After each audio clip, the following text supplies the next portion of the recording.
dalam saja nih. Mic-nya di dalam saja. Alhamdulillah. Alhamdulillahirabbil alamin. Allahumma shalli wa sallim ala sayyidina Muhammad wa ala alihi wa sahbihi ajmain. Rabbi israh li sadri wa yassir li amri wa hlul 'uqdatam min lisani yafqahu qawli. Puji syukur kehadirat Allah Subhanahu wa taala. Salawat dan salam kepada junjungan alam Nabi besar Muhammad sallallahu alaihi wasallam dan kepada al dan sahabat beliau sekalian. Rahmat keampunan juga kepada para alim ulama yang mulia dan yang kita muliakan bersama, guru kita bersama, pembina kita bersama, Abi Mujahidin, dan kepada seluruh para ketua-ketua dan pemuda-pemudi remaja masjid di Kecamatan Langsa Lama, mobil khusus remaja masjid Nurul Iman Kampung Selalah, Kecamatan Langsa Lama. Jadi sebagaimana yang kita maklum bahwa malam ini saya dimintakan hadir kemari, tepatnya di malam 1/3 yang dijadwalkan. Sebagaimana yang kita maklum bahwa saya diberi amanah untuk menyampaikan di dalam masalah kajian ilmu tauhid, sebagaimana yang sudah tertera di papan layar yang kita lihat di depan. Untuk masalah nama dan orangnya kan dah kenal ya. Maka dengan mengucapkan bismillahirrahmanirrahim, pengajian kita pada malam ini kita mulai. Sebelumnya kita teken kontrak belajar. Artinya ada 2 session saya menyampaikan materi, yang kedua session tanya jawab, session untuk tanya jawab. Boleh bertanya di sela-sela saya menyampaikan materi, karena dikhawatirkan kalau nunggu selesai saya kasih materi baru bertanya, ada kemungkinan pertanyaan lupa nanti. Jadi boleh tunjuk tangan, izin Tengku Ustaz untuk saya ingin bertanya ketika saya sudah habis bicara dalam satu masalah. Bisa dimulai? Nah, kita melihat dalam kajian masalah ilmu tauhid. Ilmu yang harus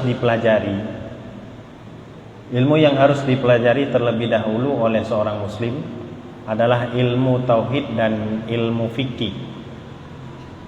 Jadi kenapa disebutkan di awal ilmu yang harus dipelajari di awal adalah ilmu tauhid dan ilmu fikih? Karena di dalam syarah kitab Ta'lim Al-Muta'allim, pernah dengar kitabnya? Nah, ini sudah jelas disebutkan bahwa faqala i'lamu bi annahu ad-dhamiru li sya'ni. Yang membawa kita boleh dilihat langsung di kitabnya. La yuftaradu ala kulli muslimin wa muslimatin talabu kulli ilmin, bal yuftaradu alaihi talabu ilmil hal, wa huwa ilmu usuluddin wa ilmu fiqhi wal muradu minal hal ahunal amru aridu lil insan minal kufri wal iman was salah was zakat was saumi wa ghairiha minal ahwali lal halil muqabili lil mustaqbal. Jadi pengarang kitab syarah Ta'lim Al-Muta'allim ini Syekh Arzarnuji namanya. Pengarang kitab Ta'lim Al-Muta'allim bernama Syekh Arzarnuji. Nah, dinamakan ilmu tauhid karena banyak membahas tentang keesaan Tuhan. Nah.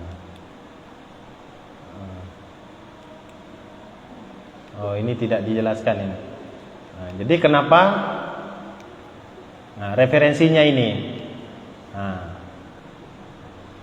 kembali kepada yang pertama dulu. Pengertian ilmu tauhid. Ilmu tauhid adalah ilmu yang membahas tentang akidah agama yang dihasilkan dengan akal agama, dengan akal. Agama yang dimaksud di sini adalah agama yang dibawa oleh Nabi Muhammad SAW. Nah, ini bisa dilihat apa itu pengertian ilmu tauhid, ilmu yang membahas tentang akidah agama yang dihasilkan dengan akal. Nah, ini referensinya ada juga. Nah, dalam kitab I'lam anna hadzal ilma yusamma bi ilmil aqaid wa ilmi usuluddin wa ilmi tauhid wa ilmil kalam wa huwa ilmun yubhasu fihi anil aqaidid diniyah muktasibati minal adillatil yakiniyati wal muradu bil aqaid diniyah ay aqaidil mansubati ila dini sayyidina Muhammad sallallahu alaihi wasallam. Penamaan ilmu ini dengan ilmu tauhid atau ilmu kalam. Dinamakan ilmu tauhid karena banyak membahas tentang keesaan Allah Subhanahu wa taala. Dan dinamakan ilmu kalam karena para ulama ahli tauhid sering membahas masalah kalam yang terdapat banyak perbedaan di dalamnya. Ini banyak. Sudah? Ini sebagai referensi juga, ini kenapa dinamakan ilmu tauhid. Sudah selesai? Sudah. Ini kita masih pengantar, belum masuk, nggak apa-apa, tertinggal nggak apa-apa. Pencetus ilmu tauhid, penyusunan. Ulama pencetus pokok ajaran ilmu tauhid adalah Imam Abu Hasan Asy'ari dan Imam Abu Hasan Asy'ari dan Imam Abu Mansur Al-Maturidi, di mana mereka membukukan ilmu tauhid untuk menolak ajaran golongan-golongan dari Syiah atau Mu'tazilah. Jadi nanti kita simpulkan yang dikatakan ahli sunnah wal jamaah, kalau dalam bidang tauhid dia berpedoman kepada ajaran Abu Hasan Asy'ari dan Abu Mansur Al-Maturidi dalam ilmu tauhid. Saya ulang. Jadi kalau dikatakan ahli sunnah wal jamaah, dia ada 3 elemen dalam masalah ketauhidan, merujuk kepada tauhid yang diajarkan oleh Abu Musa Abu Hasan Asy'ari. Kemudian di dalam fikih merujuk kepada mazhabul arba'ah, artinya mazhab 4, Syafi'i, Maliki, Hambali dan Hanafi. Coba Syafi'i, terbalik-balik nggak apa-apa, yang penting nggak salah. Maliki, Hambali, Hanafi. Nah, dalam bidang tasawuf yang paling populer kita ikut kepada ajaran Imam Al-Ghazali dan Junaid Al-Baghdadi. Nah, ini sudah ada referensinya, artinya bukan diada-adakan. Apa yang saya sampaikan ada tertulis di dalam kitab. Yang tertulis tadi itu yang di awal, tujuan kita belajar ilmu tauhid. Nah, dasarnya ada. Nah, jadi referensi yang disampaikan tadi di dalam Tuhfatul Murid, wa wadi'uhu Abu Hasan Asy'ari wa man tabi'ahu wa Abu Al-Mansur wa man tabi'ahu bimakna annahum dawanuhum kutubahu waradu subhatallati auradadaha Mu'tazilah. Pencetus ilmu kalam adalah Imam Abu Hasan Asy'ari beserta pengikutnya, dan Imam Abu Mansur Al-Maturidi beserta pengikutnya. Mereka membukukan ilmu kalam karena untuk menolak paham-paham Mu'tazilah yang sesat. Nah, ini masih pengantar, Bang, belum masuk. Jadi biar tahu kita arah belajarnya nanti kemana. Kemudian objek pembahasan ilmu kalam. Jadi yang kita pelajari nanti bahasnya kemana saja. Objek pembahasan kita itu kemana? Kajian dalam ilmu ini adalah zatnya Allah. Kita karena bertuhan dengan Tuhan Allah, maka kita kajian dalam ilmu ini adalah zatnya Allah Subhanahu wa taala, mulai daripada sifat yang wajib, sifat yang mustahil bagi Allah, dan sifat yang jaiz. Apa arti sifat jaiz? Sifat yang harus bagi Allah, serta membahas juga sifat-sifat Rasul.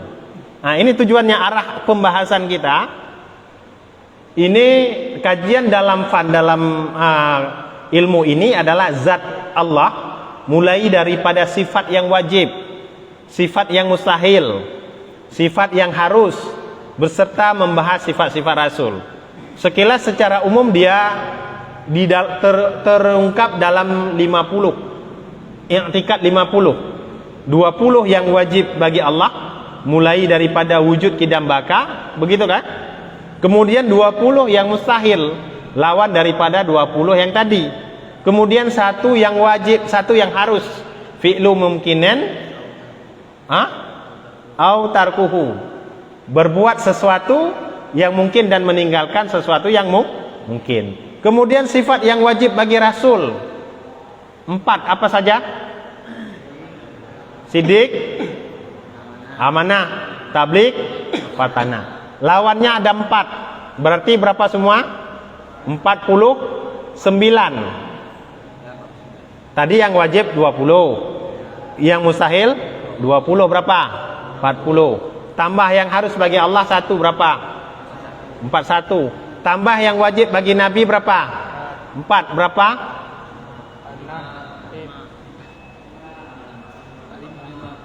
Berapa?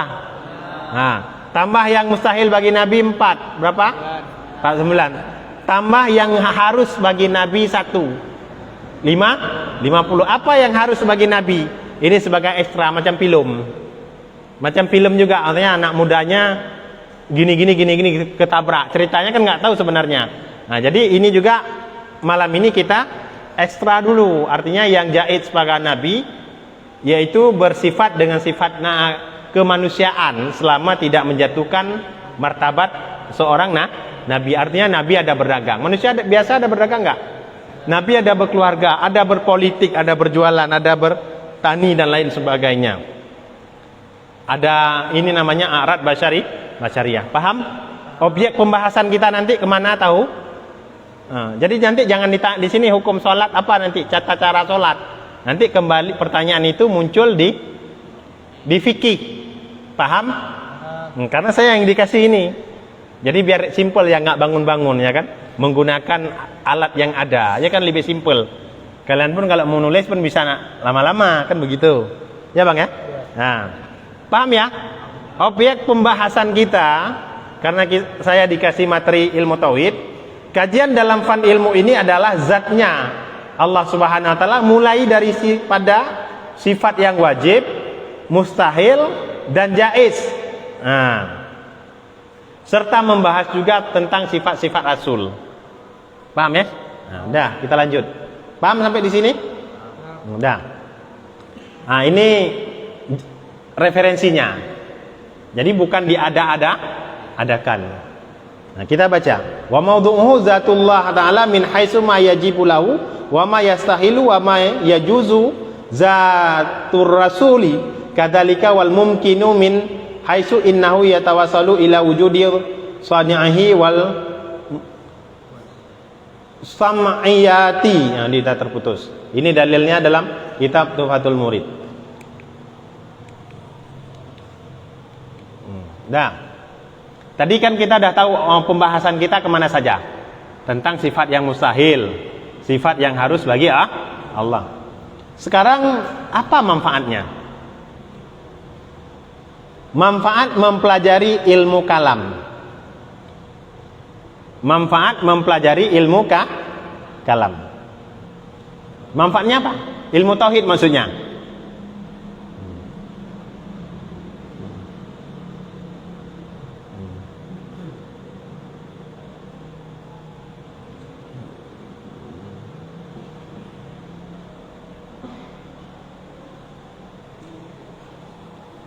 Nah, tadi kan kita dah tahu arah pembahasannya kemana. Paham Bang ya? Nah, sekarang manfaat kita mempelajari ilmu ini apa?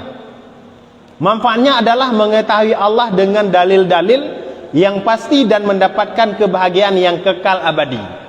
Ini manfaatnya. Jadi untuk apa Tengku Ustadz belajar ilmu tauhid ini? Manfaatnya adalah mengetahui Allah dengan dalil yang pasti.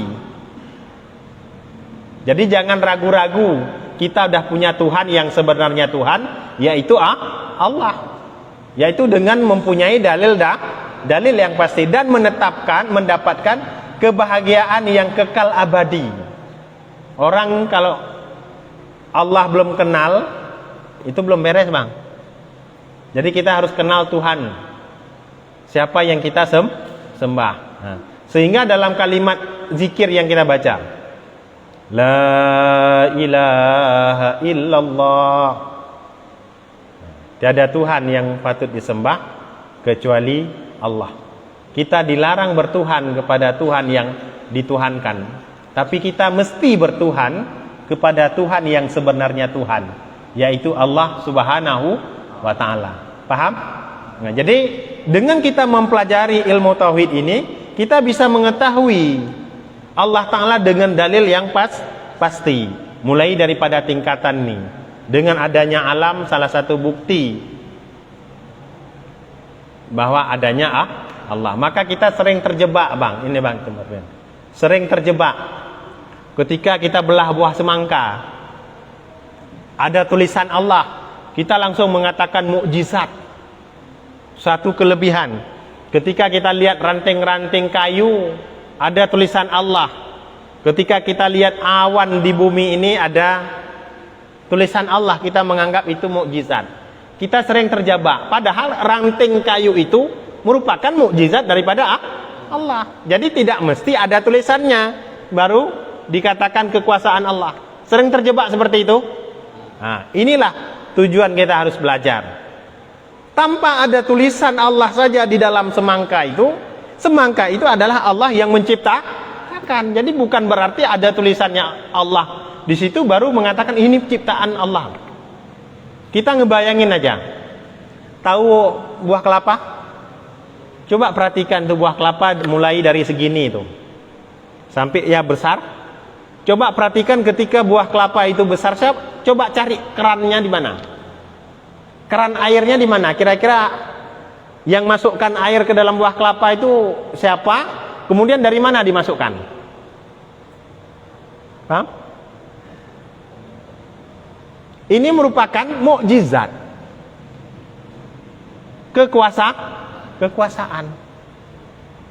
Kekuasaan Allah. Gak ada kerannya kan? Gak ada lubangnya kan? Nah, inilah dengan kita meyakini sesuatu itu pertanda bahwa ada yang menciptakannya. Paham, Bang? Nah, ini referensinya ada semua. Dah. Panjang tidak perlu dibaca. Dah. Nah, kita sekilas sudah selesai tentang dasar pengantar. Apa itu ilmu apa yang harus dipelajari? Ilmu tauhid, kemudian objek pembahasan kita apa saja dalam sifat-sifat Allah, baik yang wajib, yang mustahil, yang harus, kemudian juga sifat-sifat Rasul. Kemudian apa manfaat kita mempelajari ilmu ini? Untuk mengetahui Allah Tuhan yang sebenarnya disembah dengan dalil-dalil yang pasti, ada bukti. Kemudian dengan tujuan mendapatkan kebahagiaan yang kekal abadi. Orang yang beribadah kepada Allah pasti mendapatkan kebahagiaan. Paham sampai di sini? Ada pertanyaan? Sampai jam berapa kita? 9:30. Nah, sudah. Oh, boleh.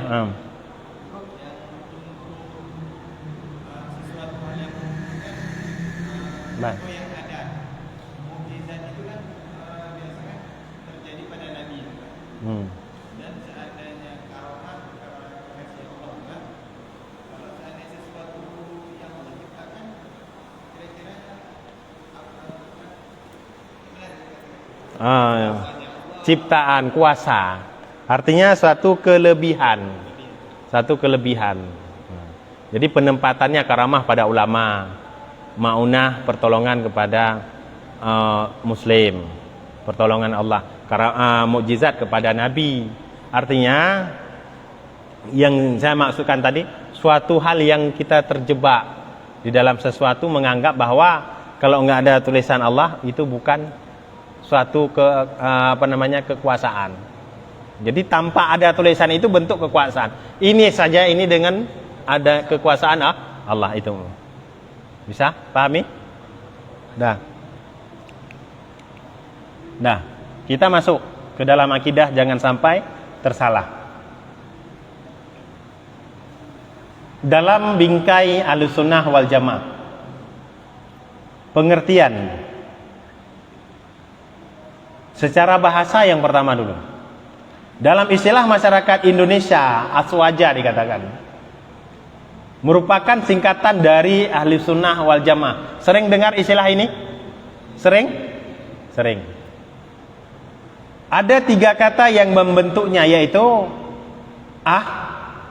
ahlus, berarti keluarga, golongan atau pengikut. Sunnah berarti jalan atau cara, walaupun tidak diridai. Yang ketiga al-jamaah. Ini secara bahasa ya. Secara bahasa. Berarti sekelompok orang banyak yang berkumpul berdasarkan satu tujuan atau bersepakat dalam satu masalah. Ini masih di dalam secara bahasa. Yang kita maksud, yang kita perlu bukan ini. Iya. Nah, ini yang kita maksud. Jadi kita Ahlussunnah wal Jamaah. Secara istilah syariat, sunnah adalah suatu nama untuk cara yang diridai dalam agama yang telah ditempuh oleh Rasulullah SAW, selainnya dari kalangan orang-orang yang mengerti Islam. Sabda Rasulullah SAW, "Alaikum bisunnati wa sunnati khulafa'ir rasyidin min ba'di." Ikutilah sunnahku dan sunnah para khulafa'ur rasyidin setelahku. Artinya secara kesimpulan Ahlussunnah wal Jamaah, orang yang mengikut Nabi dan orang yang mengikut sesudah Nabi, khulafa'ur rasyidin, para ulama. Paham? Nah, ini fundament dasar dulu. Kita ekstra, kemudian pasang rumusnya. Ciri khas akidah Ahlussunnah wal Jamaah.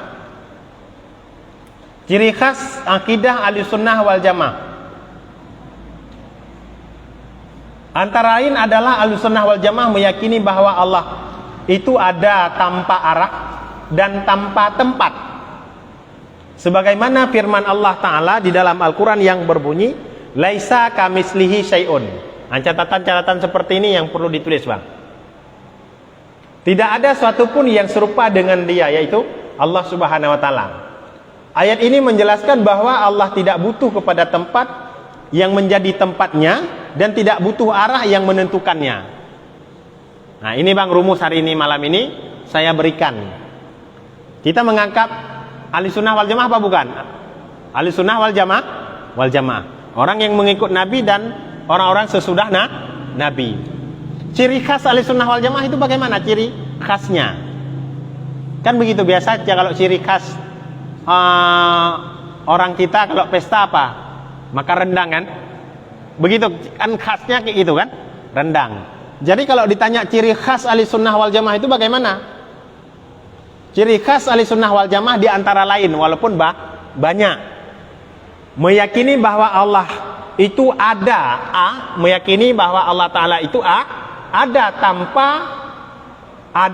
arah dan tanpa tempat. Jadi kalau ditanya Allah ada di mana? Allah Ta'ala ada tapi nggak perlu kepada tempat. Sebagaimana firman Allah Subhanahu wa Ta'ala yang berbunyi, "Laisa kamislihi syai'un."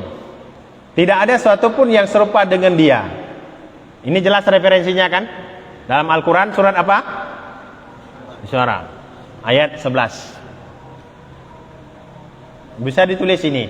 Jadi buat kesimpulan, ciri khas Ahlussunnah wal Jamaah meyakini bahwa Allah Ta'ala itu ada tanpa arah dan tanpa tempat.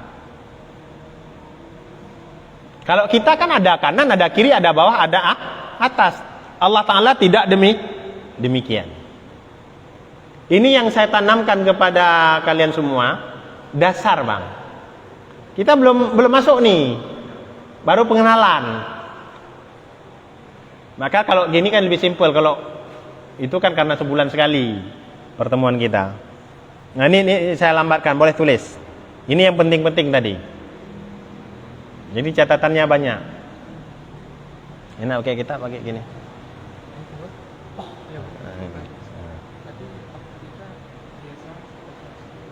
Apa? Ayat ini menjelaskan bahwa Allah Ta'ala tidak butuh pada tempat yang menjadi tempatnya. Kita butuh kepada tempat yang menjadi tempat kita, apa, rumah ya, salah satunya, ataupun tubuh kita perlu duduk seperti ini. Kalau nggak ada lantai ini nggak bisa duduk kan. Jadi Allah Ta'ala itu butuh tidak butuh kepada tempat yang menjadi tempatnya, dan tidak butuh arah yang menentukannya. Kalau kita kalau nggak belakang pasti depan, kalau nggak kiri pasti kanan, kalau nggak atas pasti bawah. Paham? Allah Ta'ala tidak demikian. Jelas ya? Jelas? Nah, dah. Bisa dilanjut? Bisa lanjut? Oke. Hah? Nah. Oh, ada yang naik, boleh, silakan. Nah.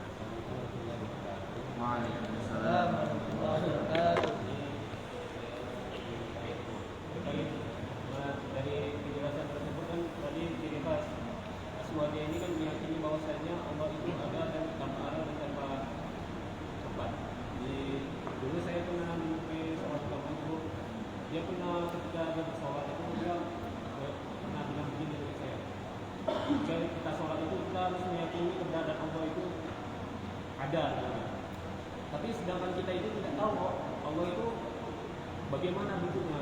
Itu cara kita meyakini Allah itu gimana? Secara sekilas kita tidak terlalu jauh berpikir seperti itu.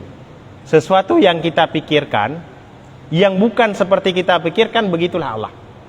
Karena kalau kita ngebayangin begini, ini sudah berlawanan dengan ayat yang tadi, laisa kamitslihi syai'un. Maka dalam hal ini, inilah kita harus patron belajar ilmu ini.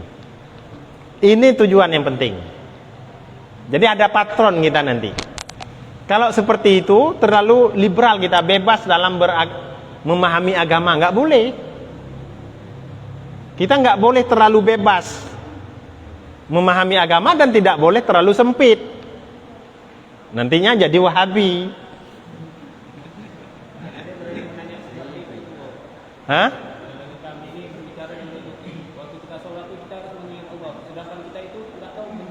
Nah, itu nanti sebenarnya masuk. Dia ada namanya nanti dah tinggi dan dah mancing ya, dah mancing. Dia nanti ada syariat, ada tarikat, ada hakikat. Nggak perlu saya jelaskan di situ. Nanti insya Allah di pertemuan selanjutnya itu akan tertemu nanti syariat, tarikat, hakikat. Yang ujung dasarnya adalah hakikat, kontak batin kita ini dengan Allah. Nggak akan bisa kita mengingat Allah tanpa melalui media syariat, tanpa sholat. Ini udah tinggi bang, nanti naik kelas, depending dulu. Bingung nanti kalian, pecah kepala nanti. Paham ya maksud saya? Bukan nggak bisa saya jawab. Nah, udah sampai di sini paham? Saya rasa ini ciri khas tadi.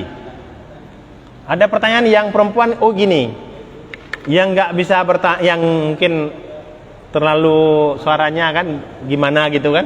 Nah, jadi boleh tanya, nulis pertanyaannya. Nah. Ditulis pertanyaannya di kertas, kita tanyakan, panitia ngambil. Boleh ya? Sama saya pertanyaannya ditulis di kertas, nanti panitia yang baca. Ke depan begitu juga. Persiapkan terus pertanyaannya. Kalau bisa berkisar dengan tauhidnya dulu. Jadi supaya nggak menjerumus, kecuali nanti di akhir baru bebas. Paham ya? Kita lanjut apa padai? Kita padai. Kita padai. Udah, kita padai sampai di sini. Pertemuan awal bisa kita ambil kesimpulan ilmu tauhid yang harus dulu kita pelajari. Kemudian apa namanya tadi?